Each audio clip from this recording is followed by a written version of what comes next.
আসসালামু আলাইকুম রহমতুল্লাহ বরকাতু। সবাই কেমন আছেন দেশবাসী?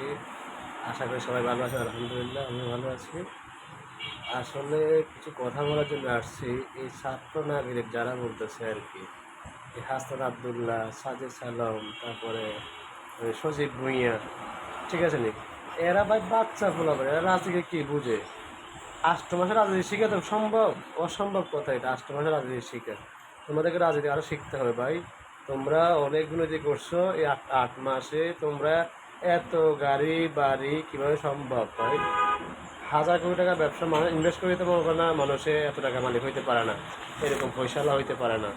তো অতএব ভাই তোমরা কথাবার্তা বলার সময় একটু ল্যাঙ্গুয়েজ দিয়ে কথা বলিও। কেন তোমাদেরকে সবাই ভালোবাসছে এটা না যে তোমরা দেশের সব কিছু তোমরাই না। আর এগুলোর সাথে কিন্তু ইনুস সাহেব কিন্তু জড়িত আছে 100%। আমাদের দেখতেছি কিছু নেতারা, বর্তমান যুগে বিএনপি কিছু নেতারা দেখতেছি চুপ হয়ে আছে।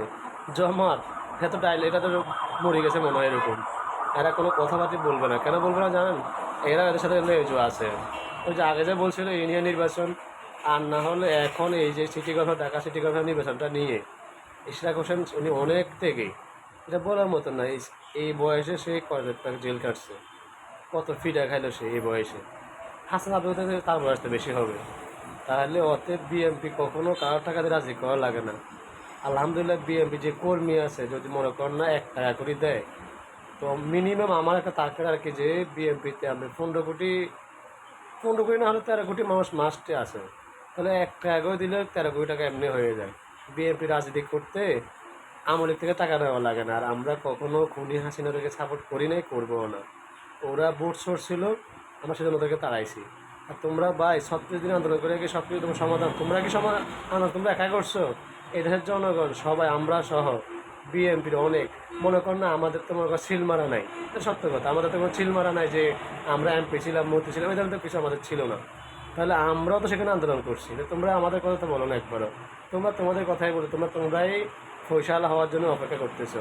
তোমাদের সাথে অনেক ছেলে পেলে এখনও আমাদের সাথে পরিচয় আছে, ওনারা তো কিছুই পায়নি। তো ওনারা তো দেশের কিছু পাওয়ার জন্য ওনারা আন্দোলন করে নাই, ওনারা আন্দোলন করছে এই কারণে গুম খুম নির্যাতন এগুলোতে বাঁচার জন্য।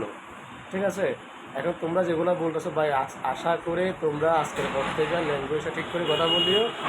সবাইকে কাউকে যদি সম্মান দাও তাহলে সম্মান পাওয়া যায়, আর যদি কাউকে সম্মান না দাও নিজের সম্মান পাবা না।